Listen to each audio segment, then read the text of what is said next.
भारत माता की जय। भारत माता की जय। भारत माता की वंदे मातरम।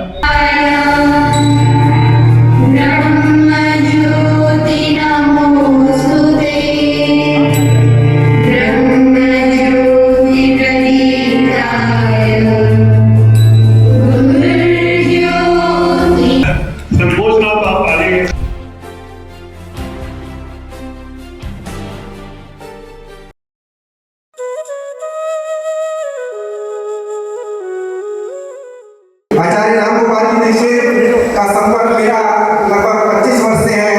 जब इन्होंने हमारे इस क्षेत्र में रघुनाथ मंदिर में अपना एक छोटा सा न्यूरोथेरेपी सेंटर का पौधा लगाया, जो आज 25 वर्ष का होकर के पूरी तरह से अपने यौवन पर है और आज भी वहाँ पर निःशुल्क तो नहीं है, कुछ शुल्क लेकर के बिना दवाओं के माध्यम से आपके शारीरिक कष्टों को दूर किया जाता है। तो ऐसे श्री रामगोपाल जी दीक्षित आरोग्य पीठ के संस्थापक, अंतरराष्ट्रीय ख्याति प्राप्त भारत के राष्ट्रपति भवन के निवर्तमान स्वास्थ्य सलाहकार हैं, कवि, लेखक और गीतकार, भारत सरकार के पोषणाचार्य उपाधि से सम्मानित, बिना दवा के इलाज करने व प्राचीन भारतीय पद्धति अर्धनारीश्वर चिकित्सा वेलनेस न्यूरोथेरेपी के मर्मज्ञ हैं, जिन्हें इस पद्धति के माध्यम से विभिन्न प्रकार के जटिल रोगों जैसे कमर, घुटना,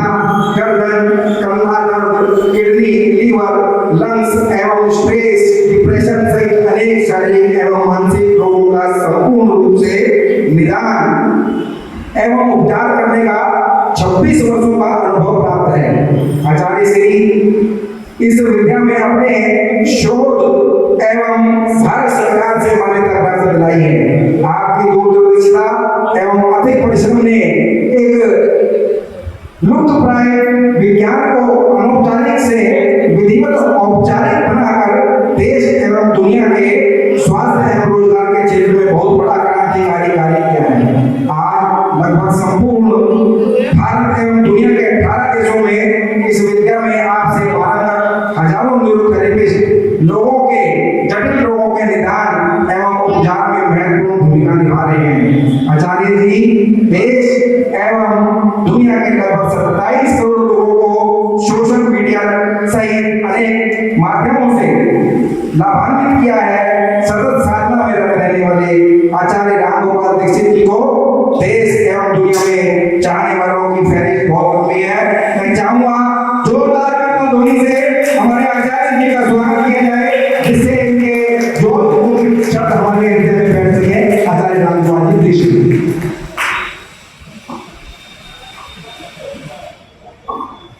बोलिए भारत माता की, भारत माता की। मैं जानता हूँ जठराग्नि और क्रोधाग्नि का बड़ा संबंध होता है। भूख लगी हो और कोई अपनी बात सुनाए तो क्रोधाग्नि आती है, लेकिन तो भी आज का कार्यक्रम बहुत महत्वपूर्ण है, इसलिए इस समय मैं संक्षिप्त में आपके सामने बात करूंगा। पूर्वी दिल्ली नागरिक उत्थान समिति के तत्वावधान में आयोजित इस कार्यक्रम के अंतर्गत मंच पर विराजमान हमारे परम आदरणीय और इस कार्यक्रम के प्रेरणा पुरुष श्रीमान चंद्रमोहन जी, आज की अध्यक्षता कर रहे महान शिक्षाविद डॉक्टर सुभाष दीगरा जी, यहाँ के अध्यक्ष आदरणीय सुभाष ग्रोवर जी,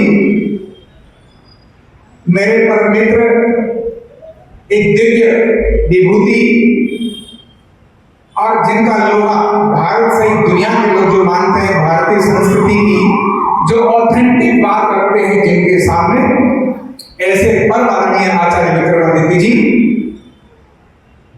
श्रीमान अधिवक्ता गोपाल दास कथुरिया जी और मोहन और सुभाष इस कार्यक्रम में तो सबसे अधिक हैं। तो श्रीमान मोहन जी मेरे मित्र भी हैं और आज के कार्यक्रम की संचालन में इनकी प्रमुख भूमिका है।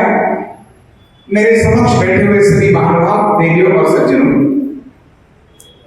आज का दिन एक बड़े गौरव का भी है, तो एक कुछ स्मरण करने का भी है, याद भी रखने का है, क्योंकि आज के दिन ही हमारी प्यारी भारत माता 14 अगस्त की रात्रि में उसका विभाजन भी हुआ था। तो स्वतंत्रता के जोश उत्साह को स्मरण रखने के साथ हमें यह नहीं भूलना है कि हमारी भारत माता इसी दिन उसका विभाजन हुआ था और वह हमें पूरा करते रहना है। फिर से भारत एक बना के रहना है। जब तक विभाजित भारत फिर से एकत्र नहीं हो जाएगा तब तक शेष जो भारत है, जो वर्तमान में भारत है, इसकी पूरी स्वतंत्रता और पूर्ण आनंद तब तक नहीं होगा। 14 अगस्त की रात्रि में आज ही के दिन जो गत दिन निकल कर गया है, हजारों और लाखों लोगों के कत्लेआम को भी हमें याद रखना है।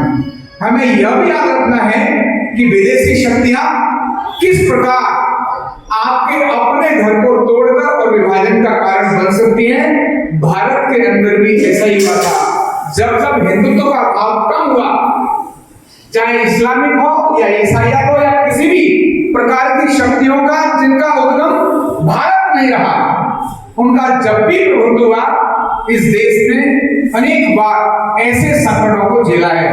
इसीलिए हमें 14 अगस्त की रात्रि का स्मरण ध्यान करना है कि उस दिन हमारे देश का विभाजन हुआ था, जिस विभाजन की रेखा को फिर से हमें समाप्त करना ही होगा। उसी विभाजन का परिणाम अनेक सारी घटनाएं होती है और ऑपरेशन सिंदूर जैसे अभियान भारत को करने पड़ते हैं, उसका समाधान ही हमको करना है।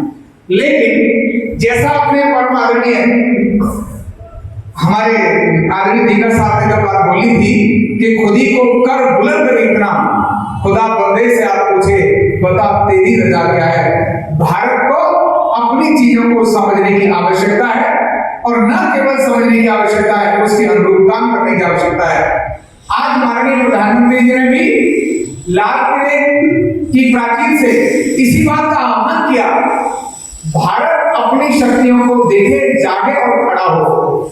अब मैं थोड़ी सी बात उसमें बताऊंगा कि भारत है कैसा। आप जानते हैं सब, आप में से अधिकांश मुझसे बड़े भी हैं, अनुभवी भी हैं। आपके सामने मेरी बात सूर्य को दीपक दिखाने जैसा होगा, लेकिन स्मरण करना बड़ा जरूरी है।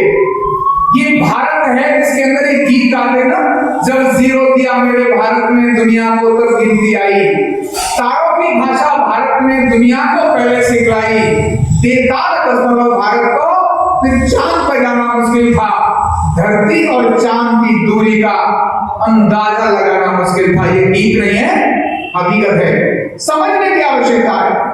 ये जितनी प्रतिमाएं हम इधर देखते हैं, जिनको हम मानते हैं, हम जो दिखाई दे रहे हैं सिर्फ भौतिक रूप में दिखाई दे रहे हैं, लेकिन हम भौतिक नहीं है। आपका शरीर पंचकोश के पंच आवरण में, एक पंच आवरण से ढका है। अन्नमय कोश सिर्फ हम देख पा रहे हैं, प्राण में, विज्ञान में, आनंद में, इस कोश को तो हम देख ही नहीं पा रहे, मनोमय कोश को हम देख ही नहीं पा रहे। अध्यात्म का विषय है, लेकिन भारत के ज्ञान का विषय है। ये अद्भुत विषय है। अभी मैं इस ज्ञान के बारे में जब हम जानेंगे तो दुनिया थोड़ा जानता है। परम आदरणीय व्यक्ति जिन्होंने अभी बहुत ओजस्वी उद्बोधन दिया, बहुत अद्भुत उद्बोधन दिया, जिनके कारण से मुझे आज बड़ा गर्व हो रहा है कि मैं ऐसे विभूति के सानिध्य में बैठा हूं जिन्होंने कोरोना जैसी महामारी का भारतीय नुस्खा दुनिया को दिया। इनके लिए ताली बजती एक बार। उन्होंने जिस बात को बोला, अभी वो थोड़ी बात भी बता रहे थे।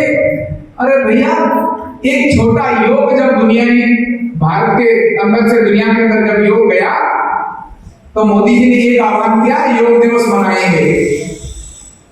रामदेव जी अपना सारा कार्यक्रम करते हैं, दुनिया को उल्टा लटकाते रहते हैं। सारी दुनिया योग के नाम से शीर्षासन कर रही होती है। ये शीर्षासन कराने की परंपरा भारत में है। कोई छोटा एक ज्ञान लेकर जाता है भारत का ना, दुनिया ऐसे देखती है, अरे क्योंकि उसको पता ही नहीं है। और उसको पता तब चलेगा जब भारत के लोगों को पता नहीं पता होता, और पता भी होता है तो गर्व करने का विषय कम आता है। अब मैं यहाँ माननीय प्रधानमंत्री ने कहा 2047 के विषय रखा, और उन्होंने कहा कि 2033-35 तक हम अलग प्रकार की दुनिया की अलग इकोनॉमी बन जाएंगे। मैं कह रहा हूं 2023-35 नहीं, एक रात के अंदर दुनिया की प्रथम इकोनॉमी भारत बन सकता है, इतनी ताकत भारत में है। कितनी रात के अंदर? एक रात के अंदर। और वो नुस्खा मैंने बताया भी, कल भी माननीय केंद्रीय मंत्री शिवराज चौहान जी के साथ मेरा एक मंच पर कार्यक्रम था, किसानों की बात नहीं कर रहा था उस समय पर। तो एक बार जो आपको भी शेयर कर रहा हूं, जीरो किसने दिया? भारत ने ना। दशमलव किसने दिया? भारत ने ना। अभी अमेरिका ने भारत पर 50% टैरिफ लगाया, हलचल मच गई सारी दुनिया के अंदर, भारत में भी मच गई। और उसने क्यों लगाया? भारत की इकोनॉमी को मैं खत्म करूंगा।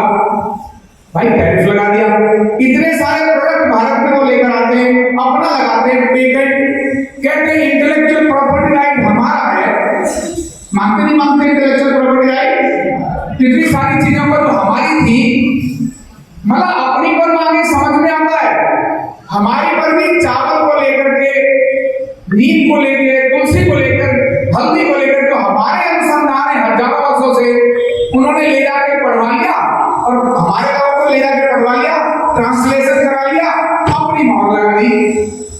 जैसे मेड इन चाइना हो जाता है, अमेरिका का मेड होगा, है किसका? हमारा। हम ब्रह्मास्त्र वाले लोग थे, समुद्र को सुखाने की ताकत रखने वाले लोग थे। ऐसी ताकत रखने वाले लोग उनकी चीजों को ले जाकर अपनी मोहर लगा के दे देते हैं। अब इंटेलेक्चुअल प्रॉपर्टी राइट का जब विषय आता है तो हमें 10 ही मांगने की जरूरत नहीं है। दुनिया को अपने सामने एक रात में, जैसे डॉलर बदला ना, 15 अगस्त 1947 से पहले 1 रुपया 1 डॉलर बराबर थे। 15 अगस्त 1947 को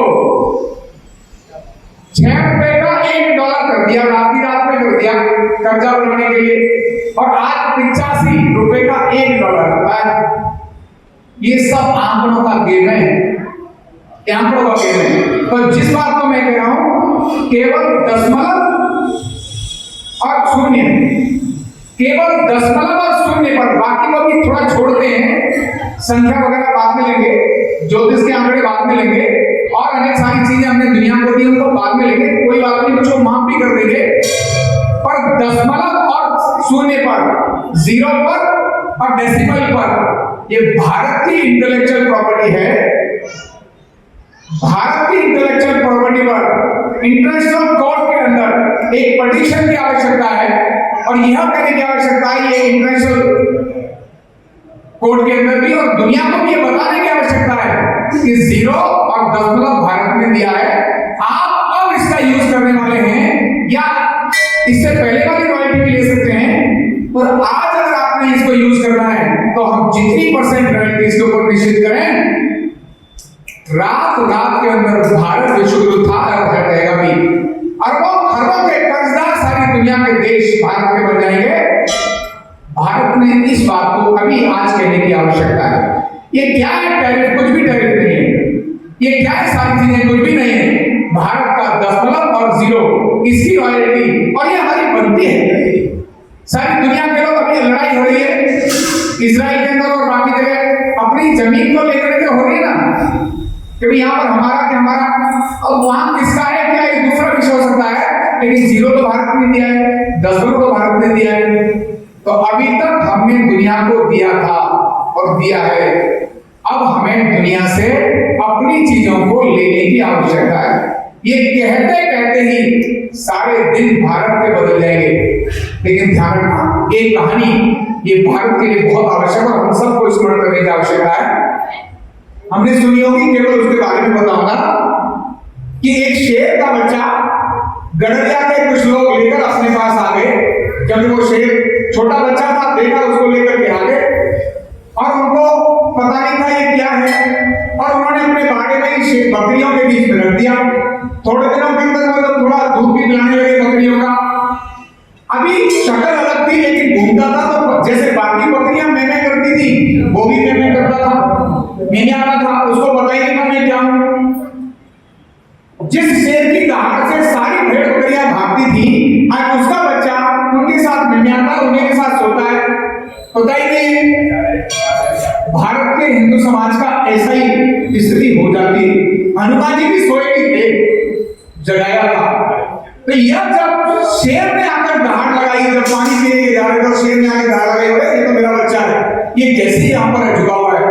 और जब उसको दहाड़ लगाई तो बाकी भागे, वो भी भागा, छुप के खा जाएगा। उसने उसको पकड़ा, समुद्र के किनारे लेकर आए, बोले यहाँ खड़ा हो पानी के तालाब के किनारे, और अब मुझे दे और अपने को दे। तब वो कहने लगा अच्छा ये तुमसे तो मेरा भी पेशाब निकलने की स्थिति हो रही थी, बाकी लोगों का हाल खराब हो गया, पर मुझसे क्यों नहीं हुआ। बोले बेटा तूने अभी तक अपने को भेड़ बकरी समझा था। आज प्रधानमंत्री नरेंद्र मोदी ने देश के सामने उस शेर की तरह से ही बात की है, पूरे देश को आह्वान किया है, पूरे देश के जो तरुण है, युवा है, उनकी शक्ति को आह्वान किया है, देश के नागरिकों का आह्वान किया है, आप अपनी शक्ति को पहचानो, अपने कर्म को देखो, तुम उन देवताओं की पहचानो, हनुमान की पहचानो, राम की संतान हो, हनुमान की संतान हो, विक्रमादित्य की संतान हो जिसने दुनिया पर साम्राज्य किया। आप उन अनेकों ऋषियों की संतान हो जिसने दुनिया को सूर्य दशमलव दिया, जीरो दिया, पाई दिया, अनेक ज्ञान और विज्ञान दुनिया के अंदर, हम उनकी संतान है, हमारा डीएनए वही है। तो ये हमें पहचानने की आवश्यकता, ये बात आज प्रधानमंत्री नरेंद्र मोदी ने हमारे सामने रखी। अब हमारे कर्तव्य की बात आती है कि उन्होंने ध्यान तो बढ़ा दिया, नॉलेज भी हमको मिल गई, अब करें क्या भाई। जीरो क्या मांगे, हम सारे तो जीरो नहीं मांग सकते, तो मांगने वालों का काम है, वो जीरो मांगेंगे तो हम माहौल बना सकते हैं, अपने विद्यालयों में चर्चा का विषय बना सकते हैं। भारत को जीरो और दशमलव पर इंटेलेक्चुअल प्रॉपर्टी राइट्स लेने चाहिए, दुनिया के ऊपर उसका टैक्स लगाना चाहिए और टैरिफ भी लगा देना चाहिए। 50% लगाना है, 60 लगाना है या कम लगाना है, ये अलग अलग बात हो सकती है, लेकिन इसके बाद कुछ छोटी छोटी चीजें हैं जिन्हें हमें अपनाना चाहिए। ये उस शेर के जागरण की बात आती है, हमें अपने पर गर्व करना है। ये सब देवताओं को हम पूछते हैं, ये सारे भारत के हैं। भारत का प्रोडक्ट दुनिया के अंदर अद्भुत है, उसको मान्यता देकर भारत की चीजों को हम अपने को अपनाएं, स्वदेशी को हम खुद अपनाएं। छोटी छोटी चीजें जिन्हें हम ले सकते हैं, जिनका उपयोग हम कर सकते हैं, उन चीजों का हम उपयोग करें। अगर मजबूरी में कोई चीज लेनी है तो अलग बात है, लेकिन जरूरी अगर कोई चीज है तो हमें अपनी चीजों को, अपनी स्वदेशी चीजों का अपनाना चाहिए। अपने ज्ञान और विज्ञान को अपने बच्चों को पढ़ाना और बताना चाहिए। राम के बारे में बताएं, कृष्ण के बारे में बताएं, कल जन्माष्टमी है, कृष्ण के बारे में लीलाएं लिखोगी, लेकिन कृष्ण के वैज्ञानिक आधार पर, धार्मिक आधार पर बताएं। ये बताने की आवश्यकता है कि कृष्ण के द्वारा जो एक भाषण दिया था, वो गीता दुनिया के सबसे बड़े मैनेजमेंट का कारण है। मेरे बेटा तू भी गीता पढ़ ले, थोड़ा तुम भी गीता के बारे में जानो, तो बच्चे गीता के बारे में जाने, रामायण के बारे में जाने, भारतीय चीजों के बारे में जाने, उनको पहचाने, अपने देश के प्रोडक्ट को हम अपनाएं। ये हमारे कर्म का विषय आता है, जो हमें दैनिक जीवन में अपने को काम करने की आवश्यकता है। और रही बात चिकित्सा की, क्योंकि मैं चिकित्सक हूं, अभी माननीय वैद्य जी ने अभी इस विषय को रखा था, चिकित्सा हमें अपनी चिकित्सा को प्राथमिकता देनी है। आवश्यकता होगी गुरेज किसी से नहीं, एलोपैथ से भी गुरेज नहीं, किसी से गुरेज नहीं, आवश्यकता पड़ेगी एलोपैथ का प्रयोग भी करिए, लेकिन पहले एलोपैथ का प्रयोग मत करिए, पहले भारत की अपनी चीजों का प्रयोग करिए, आयुर्वेद का प्रयोग करिए। होम्योपैथी भारतीय है, यूनानी भारतीय है, सिद्धा भारतीय है, योग नेचुरोपैथी भारतीय है। और इसके बाद जिसकी प्रैक्टिस मैं करता हूं, जो भारत की 7वीं चिकित्सा पद्धति होने के लिए जा रही है, उसका नाम है अर्धनारीश्वर चिकित्सा, वेलनेस न्यूरोथेरेपी। जैसे आप गए, मैं दुनिया में जाता हूं, अमेरिका वगैरह जाता हूं, लेकिन वहां जैसे उन्हें पता चलता है कि बिना दवा, बिना मशीन और बिना साइड इफेक्ट के शरीर के रोग खत्म हो सकते हैं, दर्द खत्म हो सकते हैं, तो कनाडा वालों ने मुझे कहा अच्छा जी ये विज्ञान तो हमारे देश के लिए है। मैंने कहा क्यों? बोले आपने जो कैंपों में लगा, कैंपों में जिस प्रकार लोगों का ट्रीटमेंट किया, उससे तो पेन तुरंत गायब हो गया। हमारे यहाँ तो सबसे बड़ा बजट जो वो पेन किलर का है, और आपने पेन से रिलीफ करा दिया। तो जो पेन किलर बार बार बंदा खाता है और ऊपर इतना बड़ा बजट हमारा खर्च होता है, आपकी चिकित्सा में कोई साइड इफेक्ट नहीं, कोई मशीन नहीं, कोई खर्चा नहीं, ये हमें लगता है हमारे देश के लिए बड़ी आवश्यकता है। तो केवल भारत का योग गया था, उन्होंने स्वीकारा। जब ये अर्धनारीश्वर चिकित्सा दुनिया के अंदर जा रही है, जाने लगी तो उस समय पर उसको भी लोगों ने उसी तरह से देखना शुरू किया है। ये चिकित्सा क्योंकि मशीन नहीं है, कोई दवाई नहीं है, किसी भी उम्र का व्यक्ति सीख सकता है, कभी भी और कहीं भी इसका परिणाम आ सकता है। इसको सीखना सरल है, इससे करना सरल है। शरीर को संतुलित करने का अद्भुत विज्ञान है। भारत सरकार से सौभाग्य की बात है 2014 से सच में 2014 के बाद असली स्वाधीनता हमको तब मिली है। इससे पहले तो हमको ढोया ही जा रहा था। 2014 के बाद जो माहौल बदला तो भारत सरकार ने इसको लगा ये बहुत यूनिक विज्ञान है, इसको मान्यता देनी चाहिए, और उन्होंने ऑफिशियल इसको मान्यता दे दी और अपना चिकित्सा शास्त्र के रूप में इसको आगे स्टेट के अंदर दिया और विश्वविद्यालय का पाठ भी बना दिया, सरकारी मान्यता इसको दी। अब इस समस्या का समाधान नहीं बन जाएगी क्योंकि आधी से अधिक आबादी गरीबी रेखा के नीचे जीती है, बेरोजगारी का आलम बहुत है और दर्द और बीमारियों के आलम भी बहुत है। औषधियों से इलाज भी होगा लेकिन बिना औषधि के इलाज भी होगा। अगर बिना ऑपरेशन की दवाई से कोई ठीक हो जाए तो दवाई लेने की आवश्यकता है क्या? नहीं आवश्यकता। अगर बिना दवाई के कोई ठीक हो जाए तो क्या फिर दवाई लेने की आवश्यकता है? यानी ऑपरेशन के बिना ठीक हो तो ऑपरेशन कराने की जरूरत नहीं, और बिना दवा के ठीक हो जाए तो दवाई लेने की आवश्यकता नहीं। तो पहले बिना दवा के औषधि के ठीक रहने की आवश्यकता है। अपने घर में बच्चों को इन्हें सिखाने की आवश्यकता है। माता बहनें, महिलाएं जो घर में बैठी हैं, मेरे से सीधी हजारों माता बहनें 2 घंटे 3 घंटे अपने मोहल्ले में काम करती है, उसी से उनका रोजगार हो जाता है और आसपास के लोग ठीक हो जाते हैं। ऐसी भारत की अपनी परंपराएं जब खड़ी होंगी तब सच में भारत आत्मनिर्भर होगा, तब सच में भारत स्वस्थ होगा और दुनिया के अंदर जैसे भारत के प्रधानमंत्री ने अभी दहाड़ लगाई है और आज कहा उन्होंने बार बार कम समय में है, कम समय है और यही समय है और सही समय है।